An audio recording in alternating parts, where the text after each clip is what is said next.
In the mist-heavy swamps of southern Louisiana, where cypress trees loom like sentinels and forgotten parishes still echo with ghost hymns, there lies the rotting shell of what was once St. Arilda's Parish, a modest chapel constructed from swamp pine and river stone in 1837.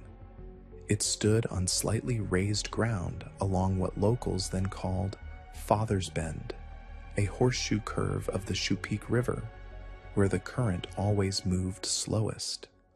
The surrounding village of Marais de Rocher, now only a name on crumbling maps, never boasted more than 24 families at its peak, most of them fishermen, trappers, or displaced Acadians. St. Arilda's was their spiritual heart, and, as some would whisper years later, the first place something turned. The parish ledgers from 1859 were discovered in 1981 by a survey crew assessing land for potential oil leases. Stored in a locked chest beneath the floorboards of the sacristy, the leather-bound volumes were remarkably well preserved for the region's damp climate. When examined, the baptismal records revealed something chilling. 9 children baptized twice. Same names, same parents, same birth dates, but 2 different priests signed the documents. One was Father Léonce Thibodeau, a name familiar in diocesan records, known to have drowned during the hurricane floods of that same year. The other signature was harder to verify. It read simply, Father Augustin, in clean copperplate, but no priest by that name ever served in the Louisiana diocese. No transfer orders, no obituary, no photograph, not even a whisper in official Catholic records. And yet the ink was just as old, the penmanship just as practiced. Worse still, the second set of baptism entries always appeared to be added later, squeezed below the original line in the same hand that recorded all other events, suggesting the same clerk entered both. But when forensic historians compared the entries, they discovered slight variations. The handwriting mimicked itself, but wasn't identical. As if the scribe had been copying his own work with imperfect precision, or someone else had. In the margin of the 6th child's record, someone had etched in faint graphite, long faded by time. He was not alone when he came back. No explanation, no initials, just that line. By the second week of April 1859, the floodwaters that had threatened the lower parish roads began to recede, leaving behind soft mud, drowned wildflowers, and the beginnings of spring rot that clung to everything built too close to the waterline.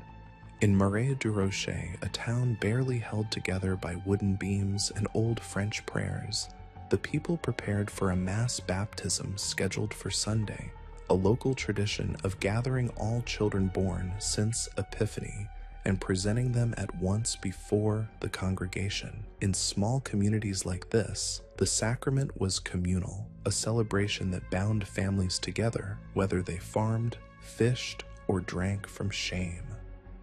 Pastor Léonce Thibodeau, the man assigned to this forgotten edge of the diocese, had served St. Arilda's for 7 years by then. He was a tall, soft-voiced man with the look of someone always halfway between exhaustion and devotion. His face, always pale under the Louisiana sun, seemed made of stone, worn not by age, but by the sheer act of remaining. Parish records from earlier years showed his handwriting in every entry, clean, slanted, steady. But it was the names that stood out most that spring, because as the flood receded and the baptism preparations began, the names of the 9 children came together in one unsettling list. Aline Broussard, Théodore Godet, Lisette Marceau, Clément Darbonne, Estelle Rivoire, Joseph Thibaudot, no relation, Adélaïde Bourdin, Olivier Carrière, Jeanne Broussard, the younger cousin of Aline, born just 3 days later. None of them had reached their first birthday. None of them would live to see their second. On the morning of April 22nd, the families gathered in the chapel, The organ had long since stopped working, but an old woman named Mère Duval played a small reed harmonium as the congregation entered. The children were dressed in white, tiny gowns stitched from whatever cotton or linen their mothers could afford. The day was unusually cool for late April, with fog still clinging to the water's edge and the church floorboards swollen from the damp. Witness accounts from that day, compiled decades later by folklorists, local historians, and one traveling Jesuit archivist, all mention a peculiar silence inside the chapel. Not solemnity, not reverence, but something deeper, like the silence that comes right before a storm, but never lifts. Pastor Thibodeau performed each baptism as he always had. He dipped fingers in blessed water, made the sign of the cross on the child's brow, spoke the ancient words of rebirth. Parents smiled, a few wept, candles flickered, no photographs were taken. It was too early in time and too late in place, but someone, it seems, wrote every detail down. The first copy of the baptism ledger shows all 9 names entered in a single day's record, with Thibodeau's familiar signature, a slightly leaning L, and a final curl that bled into the margin. But what no one could explain, not then, not later, was why the exact same 9 names appeared again a week later, this time in ink several shades darker, and signed by a man no one had ever met. Father Augustin, no last name, no title, just a flourish beneath a name that wasn't in the diocesan registry, wasn't in the chapel's visitor logs, and wasn't remembered by any of the living. Every detail of the second entries was identical. Same dates, same sponsors, same order of names, but written by another hand. At the bottom of the page, a 5th child's name, Clément d'Arbonne, had a peculiar note beside it, not by the priest, but seemingly added by someone else in a trembling hand. Not the same cry this time. Over time, whispers began to crawl through the village. Old women spoke of shadows in the baptismal font after dusk. One altar boy claimed the church bell rang once in the middle of the night, though no one had pulled the rope. Mère Duval, the harmonium player, began attending Mass barefoot, muttering under her breath that she had heard a second priest giving confession behind the sacristy curtain. But when she pulled it aside, there was only a damp robe hung to dry. Then came the drowning. On May 3rd, Father Thibodeau left for a neighboring parish by boat. It was a short trip, no more than 2 miles, to bring communion to a bedridden elder.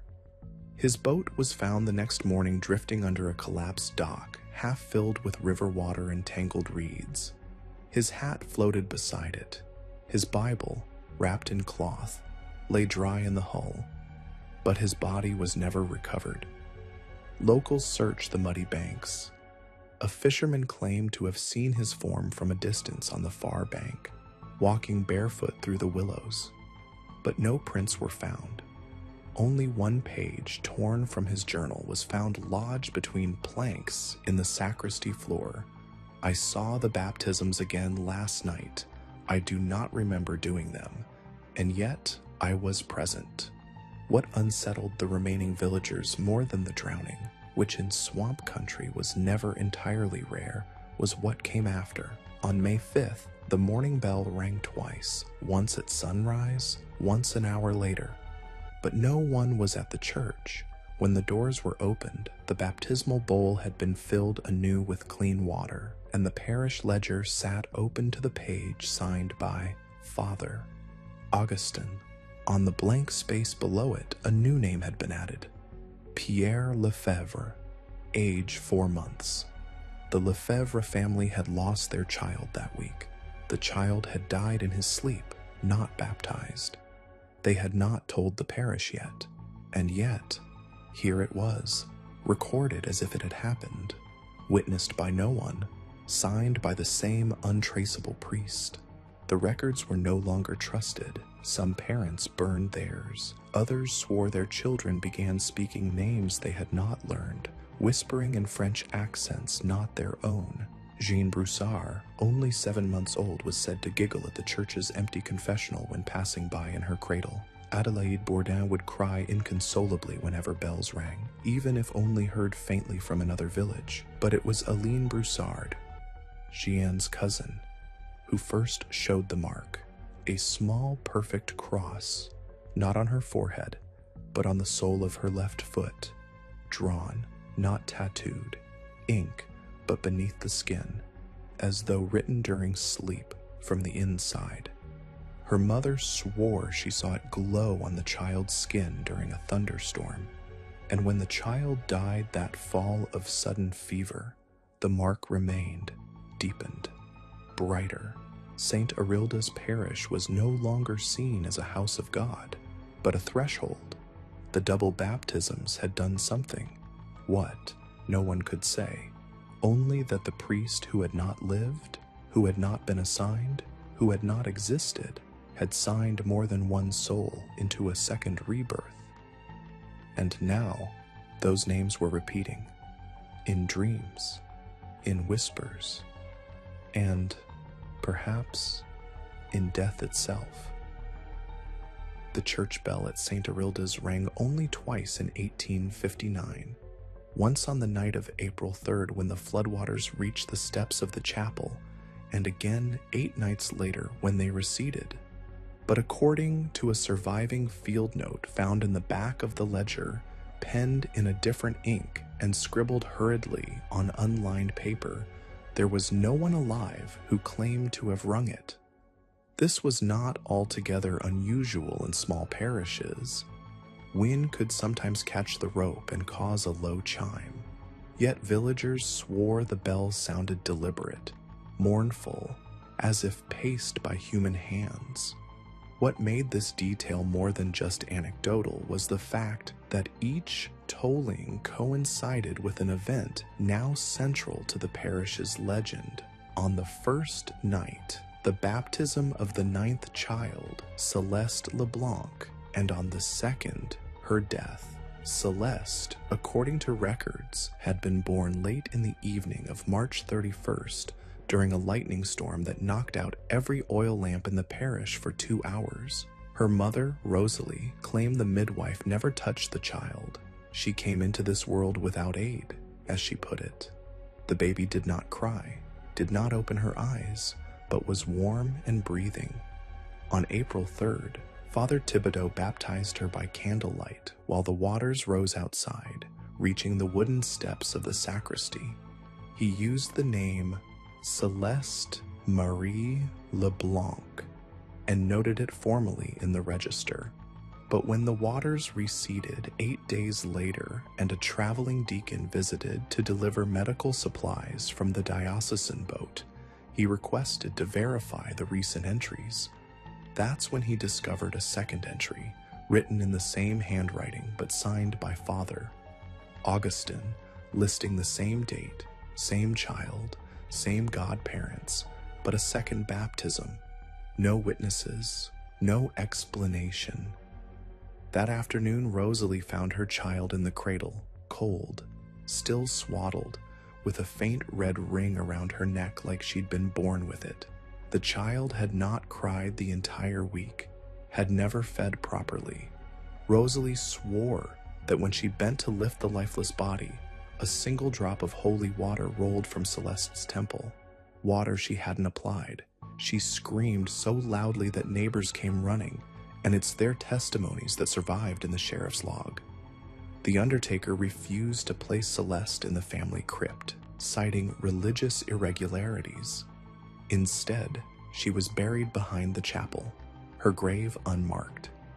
Days later, 3 other parents whose children had been baptized earlier that spring began experiencing unusual disturbances. The Martin family awoke to find their baptismal certificate burned on the kitchen table, the edges still warm. The carrier boy, not yet speaking, began saying the same Latin phrase in his sleep. Aqua redit, water returns. None of them had taught him Latin. Then the 5th child, Émile Toussaint, reportedly fell into a silent trance each evening as the sun went down.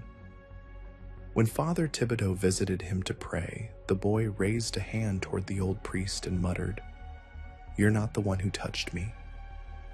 That night, Father Thibodeau packed a small satchel and walked barefoot to the river.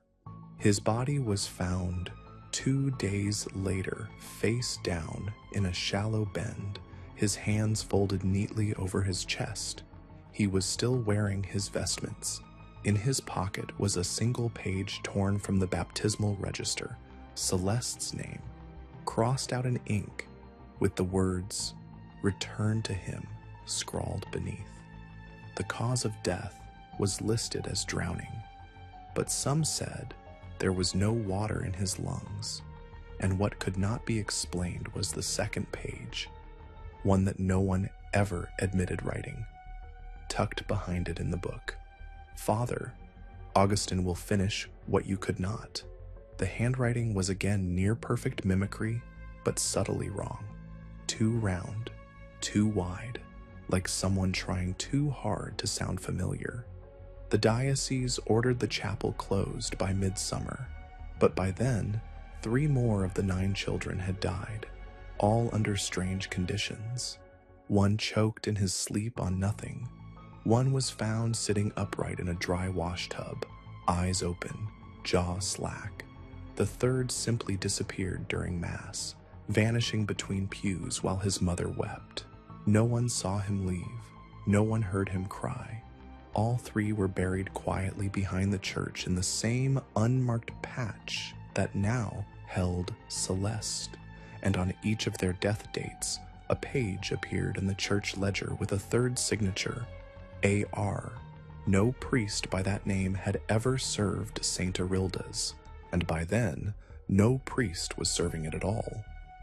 By the autumn of 1859, St. Arilda's was more graveyard than parish. The chapel stood locked, its doors warped from humidity and nailed shut by a sheriff's deputy after the 3rd funeral with no mourners. The townsfolk began attending Mass in neighboring villages, some walking miles on foot rather than set foot near the bell tower that had begun to ring again, not at noon or for calls to prayer, but precisely at 3:17 a.m. on the first Thursday of each month. The new priest assigned by the diocese, Father Jacques Bellerose, arrived in late September, unaware of the full weight of the assignment. Diocesan letters suggest the bishop sent him as a test, or perhaps as punishment. Bellerose was a rigid man, fond of liturgy and order, known more for his fastidiousness than his warmth. When he arrived at the parish house and found no congregation, no functioning records, and a church that no longer opened, he requested clarification from the archdiocese. But they sent no reply. He stayed anyway, alone. The parish house had long since gone cold, so he took up residence inside the chapel itself, sleeping on a cot near the sacristy. Within a week, he began hearing the bell at night. He wrote in his personal journal, discovered decades later behind the crumbling altar, that it didn't ring like a normal bell. It sounded slower, like the rope dragged or something else was pulling it rhythmically, not by human strength. Each ring left him wide awake. Each night he found the chapel exactly as he left it, except for the baptismal font. It was always wet. Some nights it brimmed with clear water. Other nights it was dry with faint residue like moss. But one night, October 5th, he found a single strand of blonde infant hair coiled in the basin, attached to a flake of something pale and waxy. He burned it in the chapel stove. It hissed like flesh. On October 9th, he opened the ledger again and found another duplicate entry, a 10th baptism, this one for a child named Gabriel Drouet. The name was unfamiliar. The family didn't exist in town, yet the entry was exact. Godparents, date, hour, same penmanship, but signed again by Father Augustine. Bellerose was furious. He questioned every villager he encountered. None admitted knowing the Drouet family, but the grocer's daughter, Anais, later confessed that a boy had come into the store 3 weeks earlier asking for candles, wax ones, for the twins in the cold room. She assumed he was confused. No one had seen him since. 2 nights later, Bellerose left the chapel to investigate the graveyard out back. The ground had begun to split, not from rain or tree roots, but along precise lines. 9 narrow fissures in the soil, each directly behind the church, spaced evenly apart, each exactly 4 feet long, as if waiting. There were no markers, no signs of recent digging, yet Bellerose swore he saw candle stubs pressed into the soil at the head of each fissure. When he knelt to touch one, he heard, faintly, the echo of dripping water beneath the earth. That night, he rang the chapel bell himself. He rang it 13 times, each toll intended to break whatever pattern had gripped the land. The next morning, the 10th fissure had appeared, and someone, or something, had scratched words into the chapel door. They have been claimed twice. That phrase would become infamous in the diocesan archive, quoted in at least 7 internal memorandums warning future clergy against unsanctioned baptisms or repetition of sacraments. The practice had always been forbidden. A child, once baptized, was marked permanently in the eyes of God. To do it twice implied uncertainty, a breach, a spiritual vulnerability, and yet, in St. Arilda's, each of the 9 children had somehow received 2 ceremonies, and possibly more. On October 22nd, Bellerose fled. He walked through the night to Carencrow, arriving barefoot and incoherent. He was placed in a sanitarium in Opelousas, where he reportedly spent his final days, drawing baptismal fonts over and over, muttering, "The twins know the third name." The meaning of his words would remain unclear until, nearly a century later, a folklorist researching pre-Civil War religious anomalies stumbled across a forgotten envelope in the diocesan vaults. Inside were sketches from Bellerose's journal. Every drawing depicted not 1 child at the font, but 2, and in one a 3rd figure stood behind them, headless, arms outstretched, draped in priest's robes. Signed, A.R. In late November of 1859, as winter crept down through the Mississippi River basin and the cypress trees shed their last pale leaves, a man named Deacon Ellis Rouvier arrived at St. Arilda's Parish unannounced. He claimed to have been sent by the diocese, though no formal letter preceded him and no record of his transfer could be found. What made his arrival particularly unsettling was that he bore with him a wooden lockbox sealed with wax, bearing the old Benedictine sigil no longer in use since 1814. According to the lone witness, a retired groundskeeper named Enoch Day, who maintained what remained of the churchyard, Rouvier refused to enter the chapel at first. He stood outside the doors for a full hour, murmuring prayers in Latin while holding a small pouch of white ash and juniper sprigs, sprinkling it in a precise square before stepping through the threshold. That same night, Enoch wrote in his own diary that the wind did not move the trees. The fog hung motionless around the chapel, as though even nature held its breath. Inside, Rouvier lit a single beeswax candle and sat at the altar without speaking, his eyes scanning the floorboards as if expecting them to rise or split. Over the following week, Deacon Rouvier did not preach, he did not minister, he did not visit the sick or make his presence known to the parishioners in Carencrow. Instead, he spent each night in the bell tower, sleeping only during the daylight, waking just before dusk to examine the baptismal font and the ledger, which now contained 11 duplicated entries.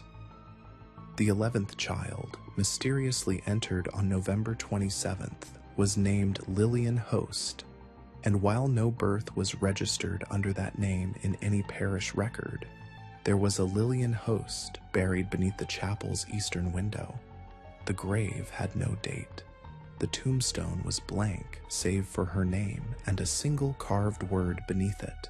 Again, when the cemetery's registry was consulted, the Host plot appeared only once. in 1823, nearly 4 decades before the events unfolding. Yet when Rouvière exhumed the grave, he found not one casket, but 2, stacked, mismatched in age, both bearing infant remains, one with a faded ribbon marked LH sewn into the fabric, the other sealed in tin. Local undertakers' records showed no burial on that date. No second coffin had ever been recorded.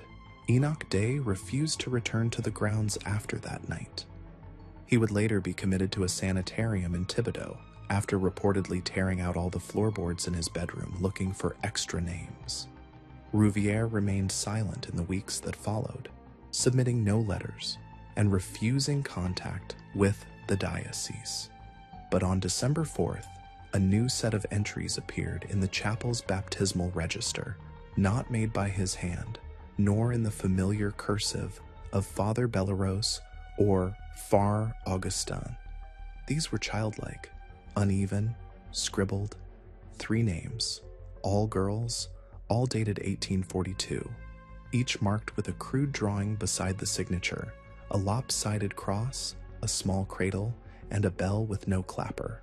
When parish archivists decades later attempted to match these names to any known births in the region, they found nothing. But in the margins of the page, faintly visible under angled candlelight, someone had written the following phrase: 9 were called, 3 were taken, but only 1 was ever born. The ink was iron gall, the kind no longer used after 1790.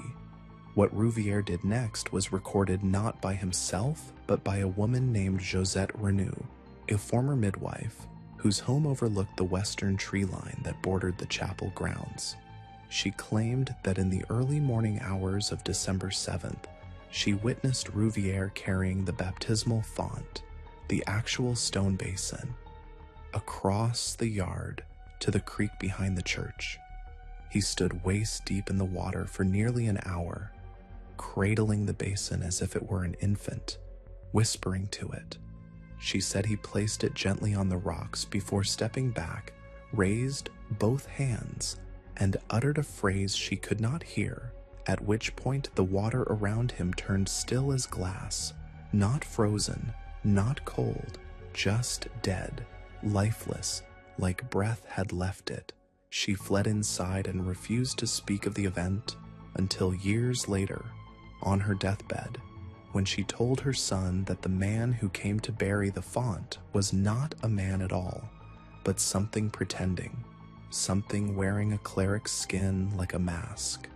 By December 10th, the chapel was found empty, Rouvière gone, no footprints, no evidence of forced exit, but above the altar, the wooden cross that had once hung for nearly a century was missing, and in its place, scratched into the plaster, was a word carved with a blade.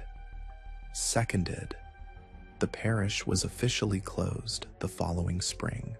The diocesan investigation cited clerical inconsistencies and repeated disturbances to sacramental integrity, but among internal documents, sealed under canon law, there exists a single-page memo from the Chancellor of Ecclesiastical History. It states, "Do not attempt to rebaptize the lost. Their first claim was never ours. The chapel was shuttered, but the bell, the one with no rope and no tower access, continued to ring every year on the anniversary of the first child's baptism, always at 3:17 a.m.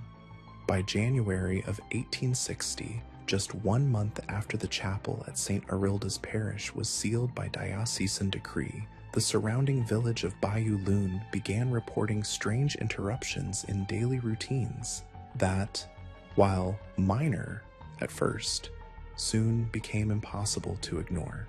The baker's clock, an iron heirloom imported from Nantes, stopped each morning at 3:17 exactly, though the mechanisms were clean and unworn. At the apothecary's counter, 3 jars containing powdered myrrh, used traditionally for embalming and anointing, cracked from the inside without cause. Livestock refused to graze near the creek that once curved gently behind the chapel's back lawn, and children began waking in the night, screaming about strangers in their bedrooms holding small wet cloths and muttering names in Latin. One boy named Emile, just 5 years old, scrawled 9 unfamiliar signatures across the walls of his family's barn using red clay. And when his father asked where he learned the names, the boy whispered, "They asked me to remember." These disturbances, as scattered as they seemed, all centered within a 2-mile radius of the chapel and began only after the bell rang its final note that December.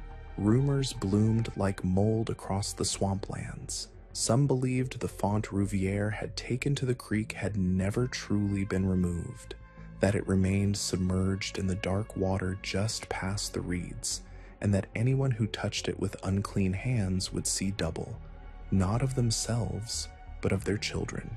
Others said the font was not an object but a memory, too old to die properly, and that it had been buried and reborn dozens of times under different churches, all of them built atop forgotten springs where things had been baptized that should not have been. These whispers only grew louder when a traveling census taker from Shreveport named Elias Pruitt arrived in Bayou Loon that February and began comparing parish birth records to baptismal logs. What he discovered was quietly horrifying. 9 names appeared twice within a span of 6 months. Same spelling, same date of birth, same godparents, but each record bore a different signature. Not of the child, of course. They were all infants, but of the officiant. One signature matched that of Father Théophile Bellerose, whose body had been found floating in the Atchafalaya Basin that July, drowned in his cassock with his pockets filled with stones. The other name, Augustin Fournier, did not exist. Not in any diocese, not in any monastery, not in the French registry of emigrated clergy, not in Rome. In fact, no Fournier of clerical rank had been ordained since 1816, yet the handwriting, elegant, slanted with long tails on each Y and G, appeared in 5 of the 9 entries, and in every case, the ink was older than the paper it was written on.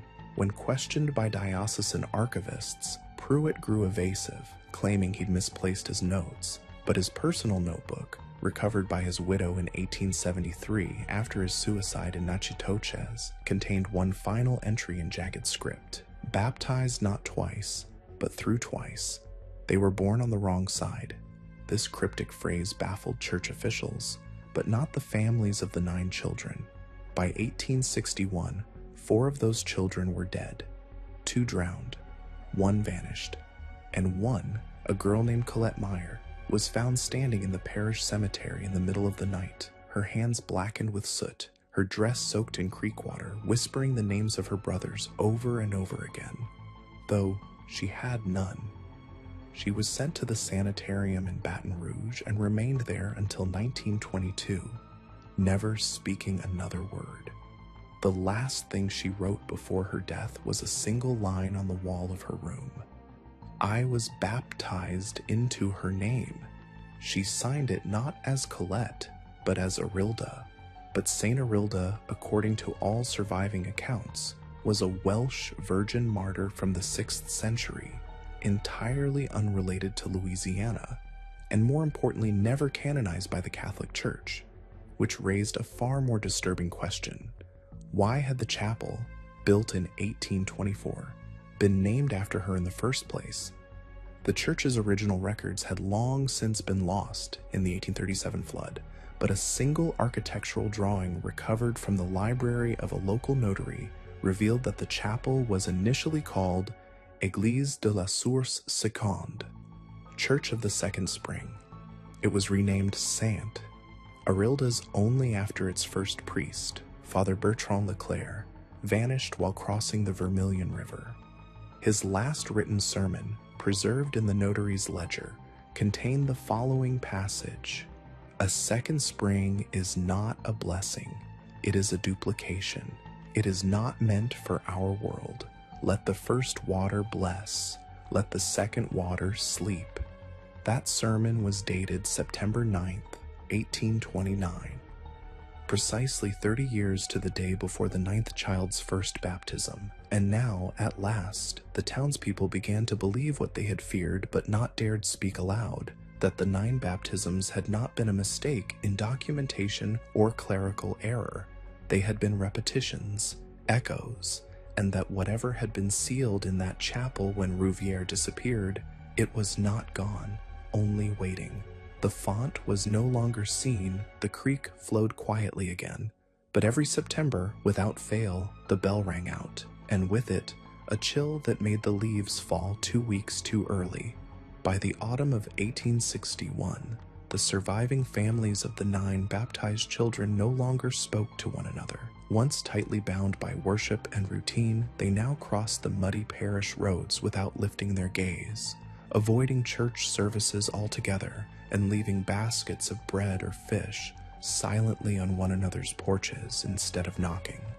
The children who remained, 3 girls and 2 boys, had stopped speaking entirely, not just in public, but at home, even when prompted with kindness or threats. Their eyes, once full of mischief or fear, now simply followed things that weren't there. One boy, Lucian, scratched symbols into every surface he could reach, not with knives or chalk, but with his nails, which grew too fast and curled like horns when left untrimmed.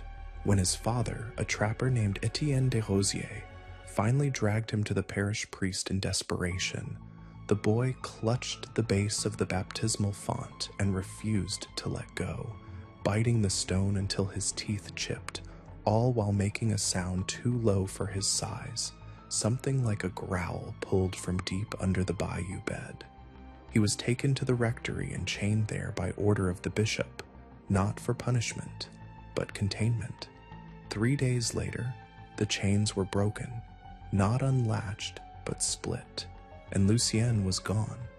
No prints, no trail, only a shallow basin of water where his cot had been.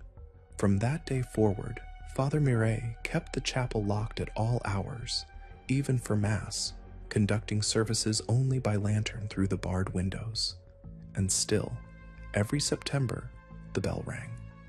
Always 9 times, never 10. Parishioners who had once trusted in miracles now flinched at the sound of flowing water or the creak of floorboards.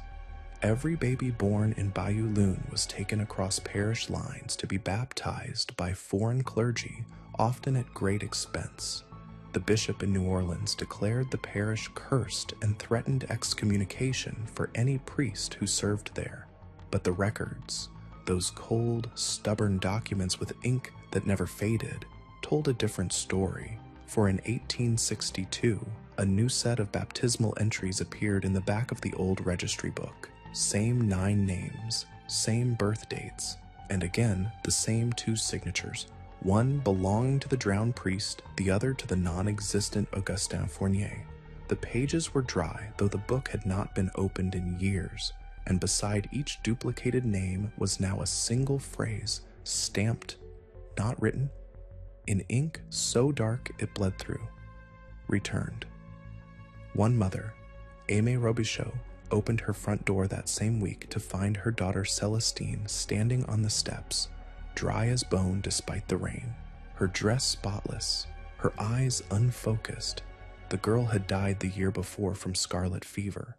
Her grave was still sealed, but here she stood, barefoot, whispering an unfamiliar hymn under her breath, something in Latin that not even the Jesuits recognized. Celestine never aged another day. She remained small, her skin cool, her voice faint and echoing, as if always just beyond the room. She sat on the porch during storms, smiling at thunder. When her mother tried to bring her to confession, she refused to step inside the church. "It's not mine," she would say. "That place belongs to the second ones." The phrase became a chilling refrain among the surviving families, though none could explain what it meant. The town carpenter, a widower named Maurice Chevalier, whose twins had both been among the first baptized, began carving strange likenesses into the pews, figures with 2 faces, one joyful, one hollow, both weeping. When asked about them, he said only, "You baptize once for this life, twice, and something else answers." His carvings were later burned by the priest who replaced Father Miret, but the pews always grew back in the same pattern, the faces reforming in the grain like bruises in fruit. The ground itself began rejecting change. Fence posts uprooted overnight. Flowers refused to bloom near the chapel. And on the anniversary of the first baptism, the crucifix above the altar turned upside down, not tilted or fallen, but reversed, as if it had always been that way. The church tried to silence the rumors, but every letter sent from the parish was returned unopened. Every petition vanished in transit. St. Arilda's, once listed on every diocesan map, disappeared from official documents. Even travelers began losing their way near Bayou Lune, claiming that roads twisted back on themselves or led to bridges that weren't there the day before. One cartographer, determined to chart the area for the state, camped near the chapel and woke to find his maps replaced by drawings of faces. Childlike, but wrong, with too many teeth and names signed underneath in water-stained ink. 9 names. Always the same 9. When the bell tolled that year, it did not stop at 9. It rang once, then again, then a third time. But each time, the sound grew smaller, as if shrinking inside itself, until finally there was no sound at all, just the echo, which lingered in the bones of the town long after silence returned. It was around this time that an old woman named Sister Eloise, who had once been a nun at the adjacent convent, broke her decades-long vow of silence to confess something she had written in a letter never sent. She claimed that the priest named Fournier had come to her in 1859 not as a man of the cloth, but as something in a black hat who left no footprints, asked for no bread, and whose eyes did not reflect candlelight. He had told her the baptisms were necessary to balance the debt of the flood, and that each child had been chosen because their names already existed on the other side. Sister Eloise was blind by then, her fingers crippled by age, yet when she held the old registry book in her lap, she traced the inked names with a trembling hand and whispered, "These are not our children anymore. They belong to the water." That winter, for the first time in parish memory, the creek behind the chapel froze solid. In the ice were 9 small shapes, unmoving, facing upward, but when the thaw came, there was nothing left but water. The font was gone. The bell never rang again, but once a year, on a still September night, every door in Bayou Lune creaks open at the same hour, and the children who remain, those strange, silent children with names written twice, stand at their thresholds, looking toward the chapel, not waiting, just remembering. By the following September, the silence that had settled over Bayou Lune had begun to take on a shape, an architecture of dread that pressed against every wall and window in the parish. People spoke in whispers, if at all, and children were kept indoors from dusk until dawn. No one rang the chapel bell anymore, yet its sound still traveled across the swampy hills at exactly midnight on the 9th of the month. 9 low tolls that seemed to vibrate from beneath the soil rather than the steeple. Then silence. Then the sound of dripping water, always faint, as if coming from behind the walls of their own homes. Doors swelled in their frames, never opening quite right again. Candles sputtered and danced without wind. Even firelight had begun to bend strangely around corners, stretching thin across rooms like something reluctant to die. In the house of Delphine Brousseau, the mother of little Louis, the first boy baptized, there appeared a wet footprint near her hearth every night, just one, with toes pointed toward the door. It never dried, no matter how often she scrubbed or prayed or shouted the names of saints. It returned, darker and colder than the night before. After 9 nights, there were 9 prints leading toward the bedroom where her son had once slept. but Lewis had drowned 2 years earlier in a flooded irrigation canal behind the sugarcane mill. His coffin had been sealed shut by the undertaker, who never explained why. She never opened it, too afraid of what she might find or not find. But now, something was walking again, and it left no trail but those damp marks near her fire. Across the parish, the 5 surviving children began sleepwalking in unison, always barefoot, always with their eyes wide open, and always toward the chapel, though it remained locked. Once they were found standing in a perfect circle in the graveyard, each one humming a different tune in the same key. When they were roused, they had no memory of how they got there. One girl, Yvette, bit her tongue so badly while humming that it split, yet she made no sound, only smiled as blood stained her white nightgown. Her father wept for days. The surviving priest, a young man named Father Bastian sent by the diocese in desperation, tried to bless the chapel with holy oil, but the wood refused it, beating and sliding off like water on glass. When he attempted to remove the baptismal font that had inexplicably returned, it cracked straight down the middle and released a smell no one could describe. The following night his hands blistered to the bone without cause. He left town in silence. Some said he was seen months later in an asylum near Baton Rouge, drawing circles on the walls with his bandaged stumps. At St. Arilda's, the doors remained locked, but the hymns returned, always faint, always familiar. Parishioners recognized their childhood favorites, yet they were wrong, slowed in tempo, dragged downward into minor chords that made teeth ache and ears burn. People covered their mirrors, not out of superstition, but because their reflections sometimes moved a second too late. One child saw her twin in the glass, though she had no twin, and the figure reached out long before she did. Word of the baptisms reached historians at the university in Lafayette, and one curious scholar, Dr. Elias Gentry, made the journey to St. Arilda's to investigate the registry. He arrived with skepticism and left without his shadow.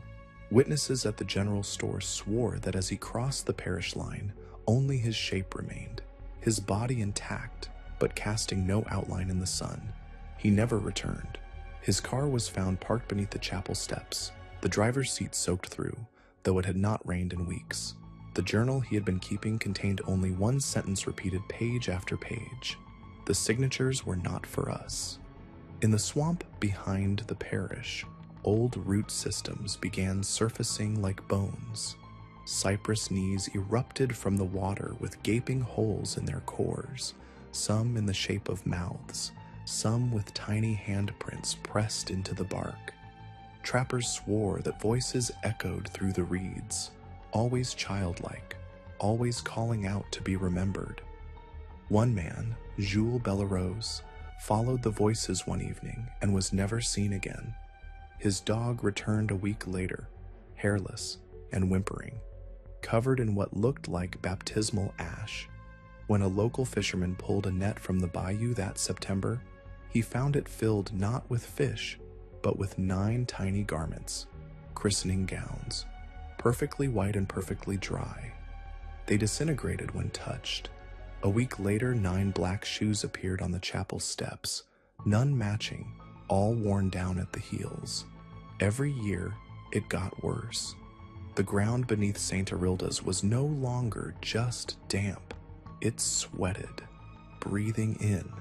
Shallow pulses, like the belly of something slumbering beneath the clay. Cracks formed in the walls, not random, but shaped like names. Louis, Celestine, Pierre, Yvette, all etched in a script no one recognized, but everyone feared.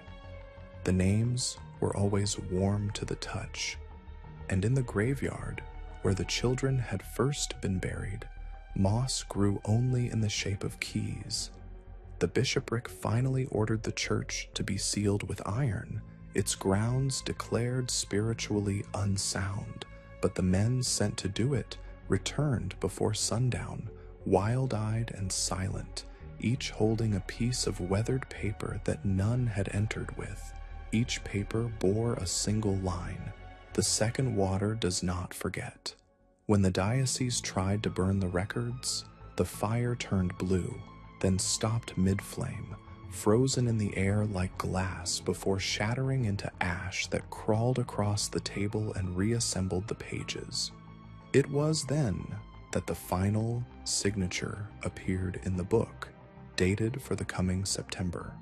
No name, just the phrase, "All shall be made whole." The handwriting matched none on record, but every surviving parent claimed it looked like their child's. By the fall of 1861, the land around St. Arilda's parish had begun to shift, not metaphorically, but physically. Beneath the bell tower, the soil cracked in concentric circles, and no roots dared to grow there anymore.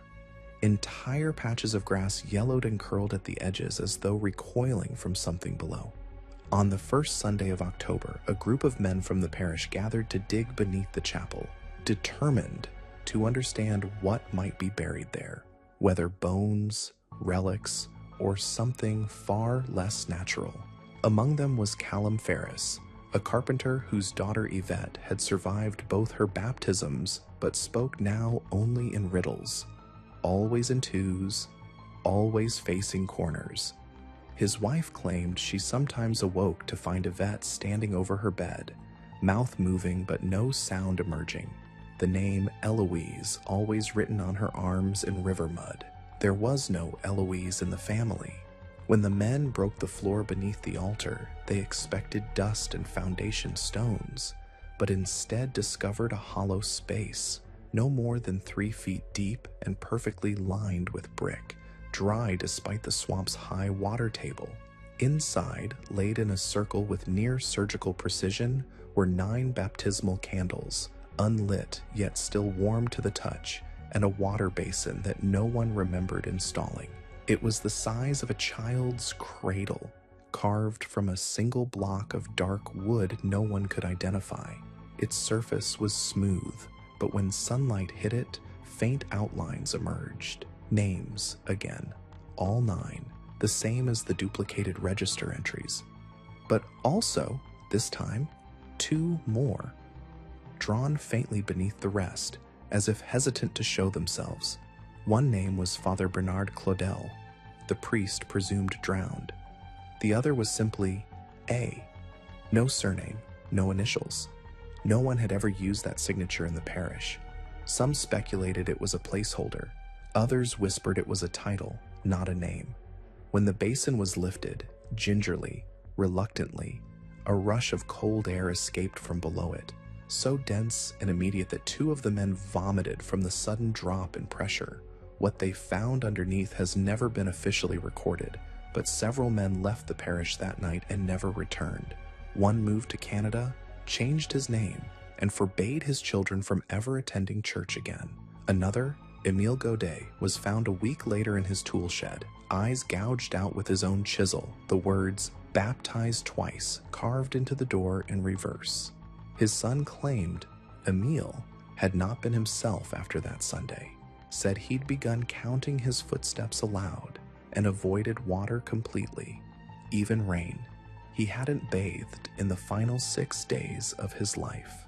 After this incident, the new priest, Father Vincent, ordered the chapel doors welded shut and the bell removed, but no blacksmith would go near the place. The bell tolled that month anyway, 12 times, though no one climbed the tower. The final ring lasted nearly a full minute and echoed not outward but downward, as though it was calling something from the soil rather than announcing to the sky. That same week, every clock in the parish stopped at 9:09. All attempts to reset them failed. And on the 9th night of November, the chapel lights blazed from within, though the windows had been blacked out and no oil remained in the lanterns. A group of boys dared each other to peer through a crack in the side door and claimed they saw figures inside, 9 of them, all child-sized and facing the altar. One of the boys lost his voice for a year. He would later describe the scene in drawings only, silhouettes shaped like children, each with a second face, upside down and beneath their chin like something stitched on. The boy was institutionalized after attempting to remove his own reflection with a broken mirror. Meanwhile, a new problem emerged in the graveyard. Several of the children's headstones began to flake, crumble, and eventually split, not from erosion, but from within. The ground below them grew cold to the touch, and twice during funeral services for unrelated burials, the coffins beneath began to rise, soil cracking upward as if rejecting them. Each time the funeral was abandoned, the new graves left unfilled for days. Then came the sightings of a woman in clerical robes, barefoot, walking the tree line with a rosary wrapped around her throat rather than her fingers. No one had seen her enter the parish. Her eyes, when glimpsed, were described as silver, not gray, but silver, and she did not blink. One family attempted to speak with her. The next morning, their farmhouse had sunk nearly 2 feet into the earth, and the youngest son was found inside the empty baptismal basin, unconscious but dry, whispering the same sentence. One priest drowned, the other never existed. That phrase would become the only clue in the diocesan investigation that followed. A team of clerical archivists arrived in early 1862 with the intention of removing all records, closing the chapel permanently, and transferring any remaining parishioners to other congregations. But when they arrived, they discovered that every document kept at St. Arilda's, births, deaths, marriages, all of it, had been carefully removed from the storage cabinets and stacked in 3 neat piles before the altar. On top of each pile, a baptismal gown folded once, perfectly and still damp. But the air inside the chapel was bone dry, and on the wall behind the altar, written in what would later test positive as old ash, were 9 lines of script, none legible, but each repeated on the pages of the baptismal registry in the same hand. Only one phrase at the bottom was decipherable. It read, "They are not born again. They are called again." By the spring of 1862, St. Arilda's parish was no longer a place where people arrived. It had become a place only spoken of, muttered about in roadside inns, and mentioned in hushed tones during Sunday prayers across the Louisiana countryside, especially in those townships where the fog settled low and wet and never quite left. Travelers who accidentally passed near it would later describe a pressure in their chest, a sense of time doubling over itself, and the sound of water dripping where there were no eaves or trees. The bishopric, already embarrassed by its inability to explain the registry duplications and terrified of the increasing local rumors, commissioned one final team of archivists and clergy to dissolve the remains of the parish. Their official task was to retrieve and relocate anything sacred, destroy anything dangerous, and burn any trace of what the papers now quietly labeled the Arilda misrecordings. Among this final investigative party was Sister Madeleine Courteau, a woman whose ecclesiastical role was unclear to most, but who was always present at sites of spiritual conflict. Some claimed she was part of a hidden order that cataloged instances of divine irregularity. Her arrival at St. Arilda's did not go unnoticed. The roads leading in were washed out by storms that had no clouds, and the sky above the parish remained overcast while nearby towns basked in sunlight. Upon entering the old rectory, Madeleine noted immediately that all the windows had been blacked out from the inside, not painted, not boarded, but sealed with river clay, the kind found only 6 miles east along the Atchafalaya Basin, and yet no footprints led from the parish to the river. Inside, the chapel itself smelled not of mold or mildew, but of frankincense, burnt, sharp, and fresh, as if Mass had just ended. The altar had changed since the last documented visit. Where the baptismal basin once stood was now a hole, deeper than before and wide enough for an adult to fall through. A rope ladder had been left dangling from its edge, woven from what looked like long strips of fabric. Sister Madeline knelt to inspect it, recoiling when she recognized the fabric as deconstructed baptismal gowns. 9 lengths, knotted together, all embroidered with the same sigil, a double-ringed cross, inverted, flanked by mirrored dates, March 17th, 1859, and March 17th, 1860. Both dates corresponded to the dual baptisms of the 9 children. When she descended into the cavity, the air grew immediately colder, not the damp chill of subterranean space, but something more biting, like cold breath pressed against the back of her neck. The walls of the pit were carved not by tools, but scraped, as though fingers had dragged along them over and over. Etched into the dirt, again and again, were the same 3 letters, DOA. Sister Madeline would later write that she understood them not as an acronym, but as a name, spoken in reverse, spoken as a warning. At the bottom of the pit was water, not deep, just enough to pool over her boots, but it was warm, too warm, and it pulsed. That was the word she used, pulsed, as if it had veins. On the opposite wall, submerged just beneath the rippling surface, she saw the final baptism record, etched in glass. A 10th name, not a child, Heron, Madeline Courteau, March 17th, 1862. There was no mistake. The spelling, the date, the signature beside it. A symbol, not a name. The same one that had marked the unknown priest on the earlier registries. The inverted cross with mirrored dates. She reached out to touch the glass and was seized by the sensation of hands, not pulling her under, not dragging her, but guiding, lifting. She was returned to the chapel floor by her companions, who claimed she'd been inside the pit for barely 5 minutes. She insisted it had been hours. Her hair was wet, her palms stained with ink, though she had held no pen. Most disturbing of all, her neck bore a bruise in the shape of a rosary. That night the bell, though long removed, rang out again, this time from the ground beneath the church. A vibration more than a sound, a call not upward, but inward.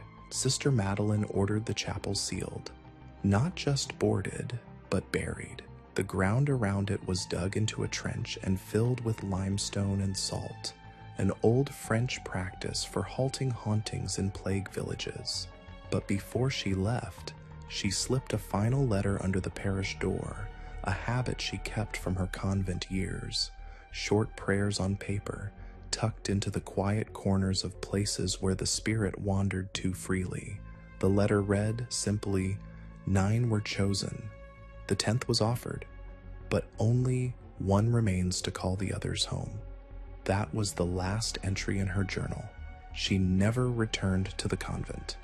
Her room was found empty, save for her veil folded neatly atop her mattress and a second veil, identical but damp, still clinging to the chapel pew where the baptisms had once occurred. In the years that followed, the land itself forgot St. Arilda's.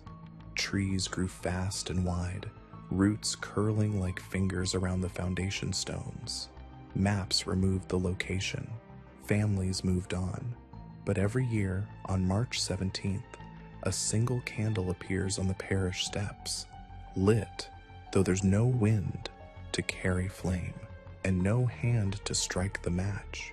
By the time the Civil War swept through Louisiana, most who had once lived near St. Arilda's parish had either joined the ranks of those who vanished without explanation, or relocated so swiftly that no one had time to pack more than a Bible and a birth certificate.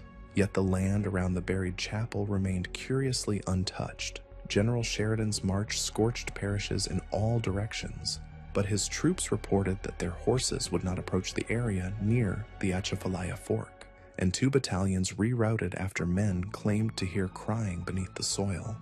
Records from 1864 show that the Union's topographers attempted to map the lost parish but had to abandon the task After 3 separate surveyors reported identical nightmares, a child's baptism repeated in an endless loop, the water darkening each time until it resembled ink, then oil, then blood.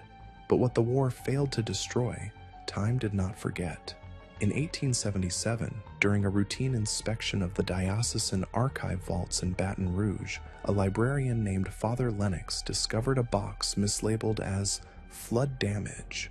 St. Ignatius inside were 9 infant baptism gowns, each miraculously preserved, though untouched for nearly 20 years. Each one was embroidered not just with the names of the original children baptized at St. Arilda's, but also with a second set of initials stitched faintly in red thread, as if added later by an invisible hand. The initials matched the names of children born across the region between 1870 and 1875, none of whom had been officially baptized by the church. When inquiries were made to the families of these children, a pattern emerged. Each had died before their 5th birthday. Each was buried without sacrament, and each had one surviving parent who recalled a stranger visiting their home during a storm, offering to complete the rite that was denied before. These strangers were never identified. No records were found. In one case, a mother in Terrebonne Parish claimed the man who arrived at her door wore priestly robes that never touched the ground. Another family in Opelousas insisted the visiting priest was a woman whose voice changed mid-sentence from sweet to hollow. And in the most chilling account, a father in St. Mary's swore the priest who baptized his daughter in the kitchen during a hurricane never blinked. He looked at me the way a snake might look at a candle, the man told his local minister, like it knew the flame would die, but not before it swallowed the wax. When Father Lennox submitted these accounts to his superiors, his report was sealed, stamped with a red sigil, not used since the Inquisitions, and quietly filed under dormant. Lennox himself disappeared 3 weeks later. Witnesses last saw him boarding a steamboat headed upriver. The boat arrived. He did not. The 9 gowns were returned to the archive vault, but 3 weeks later, they vanished again. No break-in, no fire, nothing disturbed, except one thing. Where the box had once rested on the shelf, a baptismal font had appeared overnight. Not a real one, but a perfect miniature replica carved into the stone floor. An indentation less than 6 inches deep, but it held water, and the water rippled. No source, no leak, no condensation, just the same ripple, constant and cold. It was sealed under new flooring the next day, but the floor never stayed warm. For years afterwards, staff would avoid walking over it, claiming it numbed their feet, even in boots. Then came 1893, when a new priest assigned to the diocese's archival division, Father Bernard Whitmore, began cataloging historical anomalies in the state's ecclesiastical record. Upon discovering the sealed Lennox file, he made it his mission to trace the 9 children's graves. What he found instead was that none of the graves were marked, not one. Yet 9 unmarked plots, arranged in a perfect circle, existed in a marshy cemetery 27 miles east of the former parish. All 9 had identical dimensions. All 9 were discovered to contain fragments of water-damaged hymnals beneath the soil. And most disturbing of all, each grave was found to have been opened and resealed, not once, but twice. Each exhumation aligned with the March 17th anniversaries tied to St. Arilda's. Father Whitmore's final note in his personal journal, penned days before he too was transferred abruptly and never seen again, read, "They were baptized twice, not to save them, but to bind them. The rite was not for heaven, but for holding." He circled one word at the bottom of the page, anchors. It was a term echoed years later in 1912, when a nun named Sister Emmeline, who had been born in one of the neighboring parishes, began experiencing visions during Lent. Each night, she claimed to see children standing at the edge of the Atchafalaya swamp, hands folded, mouths stitched, eyes bleeding, but upright, calm, and swaying gently as if underwater. She painted these visions compulsively, producing 9 watercolors that were later discovered decades after her death, hidden behind plaster walls in her convent cell. Each painting was signed with the initials DOA, and each one showed a figure, tall, faceless, robed in black, standing at the center of the children, with a single raised finger pointing toward an unseen chapel. When the chapel floor of St. Arilda's was finally excavated by state archaeologists in 1954, they found the altar stone cracked in 2, and beneath it, what they believed to be an ossuary pit, yet no adult bones were found, only those of children, and something else, a ledger bound in human hair, sealed with wax, and soaked in salt. Its pages could not be turned. They would crumble when touched, yet reform the next day. The pit was resealed. The case was closed, but the ripple in the water never stopped. What disturbed the modern investigators most wasn't just the preservation of the bones, child-sized femurs, tiny ribs, vertebrae, no bigger than a finger joint. It was their placement. The skeletal remains recovered from beneath the altar were not arranged haphazardly, nor in the crude piles one might expect from a mass grave hurriedly dug. Instead, they formed a precise 9-pointed circle, each skeleton facing inward, hands folded, feet aligned. In the center of the circle lay a hollow cavity in the earth, lined with ash and wax, where something had once stood, but was now missing. But more than that, each skeleton was missing one identical bone, the hyoid, a bone so small, so fragile, it is often the last to be recovered from typical remains. Yet in this case, not a single hyoid from any of the 9 bodies could be located. Forensic anthropologists on site noted the significance. This was the bone that supports the tongue, and more specifically, the ability to speak. It was as if the children buried beneath St. Arilda's altar had been silenced, not just ritually, but anatomically, in a final act of theological mutilation.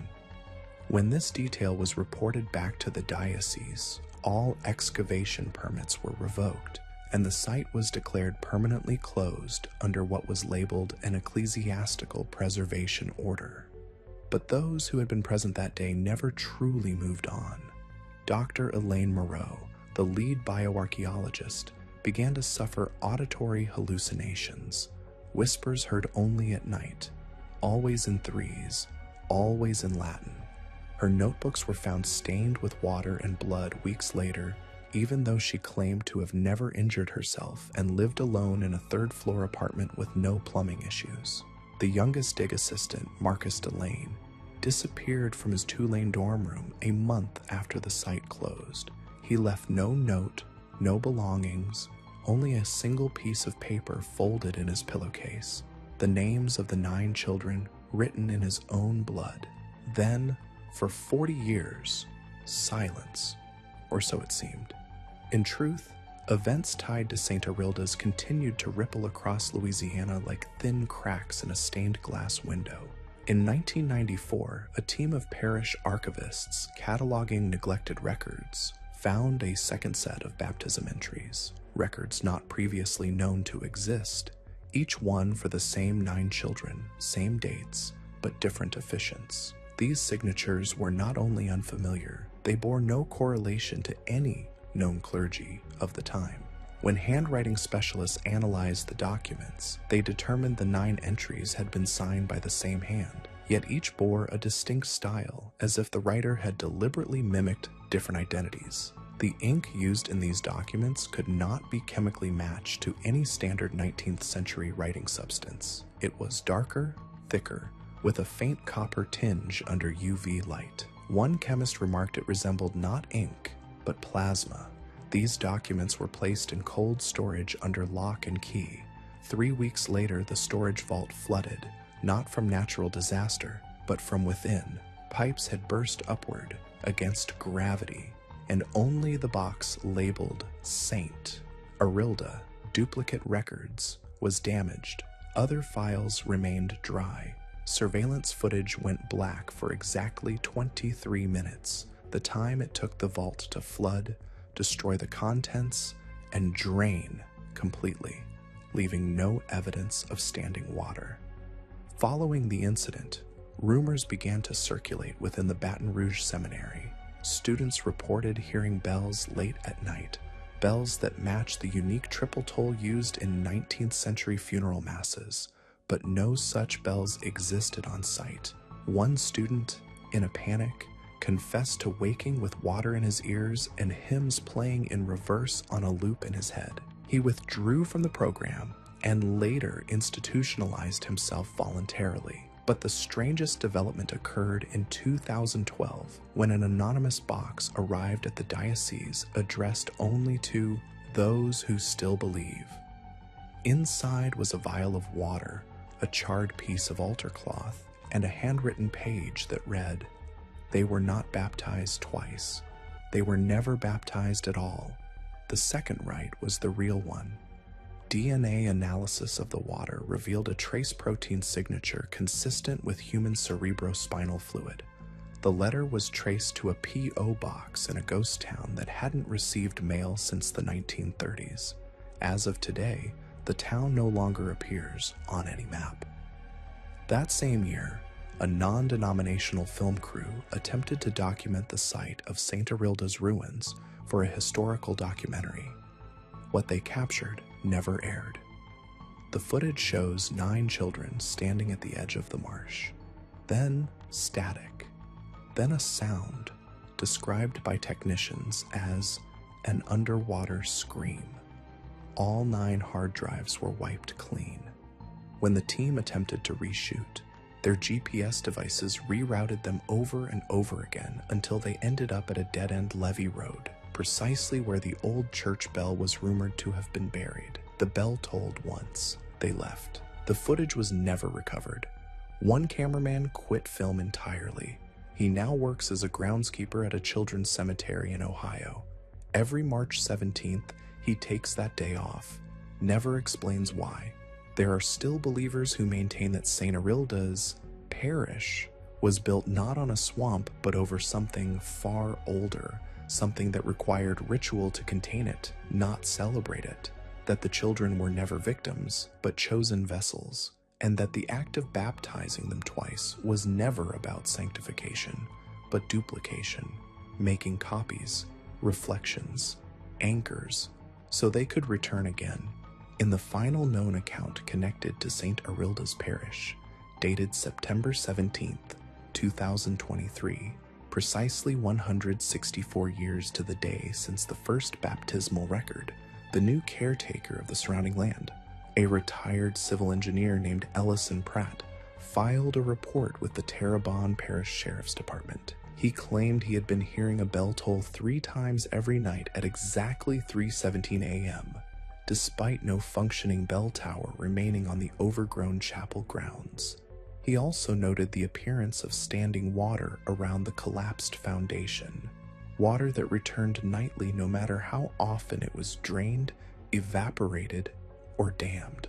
Most disturbingly, Ellison's handwritten report included a crude drawing scrawled in black ink of 9 identical faces with hollow eyes arranged in a circle, their mouths sewn shut with what appeared to be strands of long human hair.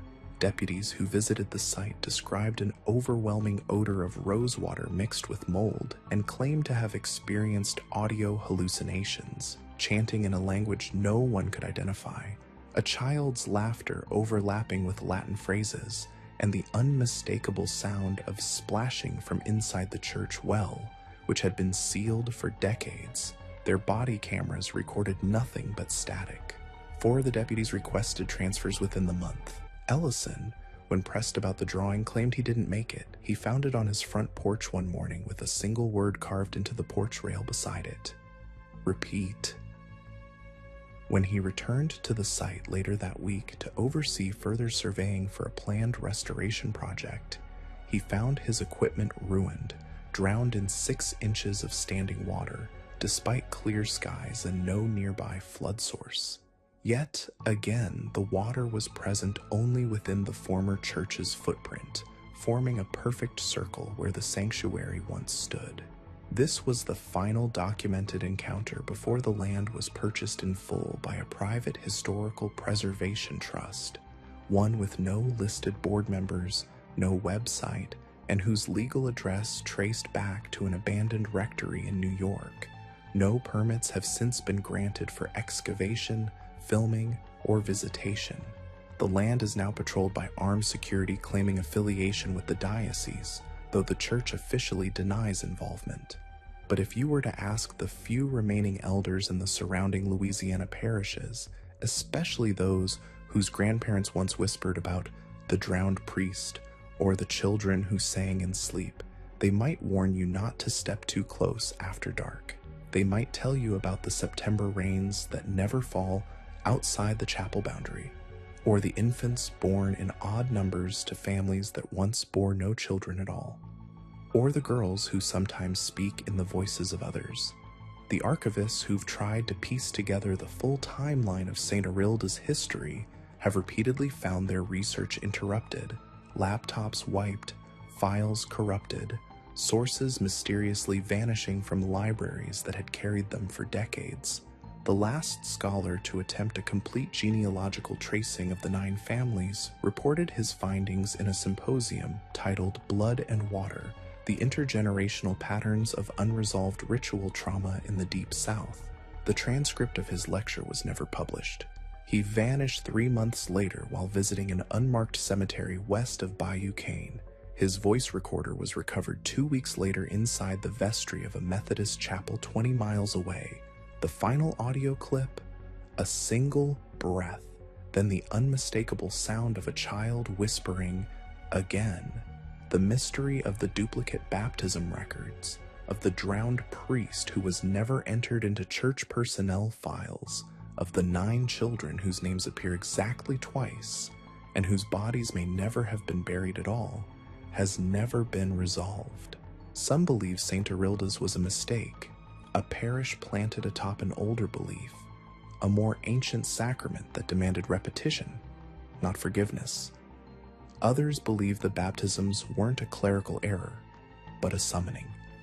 That by repeating the sacred rite with falsified records, by duplicating what should only ever happen once, a door was opened, not to heaven, not to peace, but to memory, a place where those 9 children never stop walking from the altar, where the second baptism isn't an event, it's a state of being, a loop, a ritual still playing out beneath the dirt, in whispered hymns, in water that will never stay gone, in voices that do not age.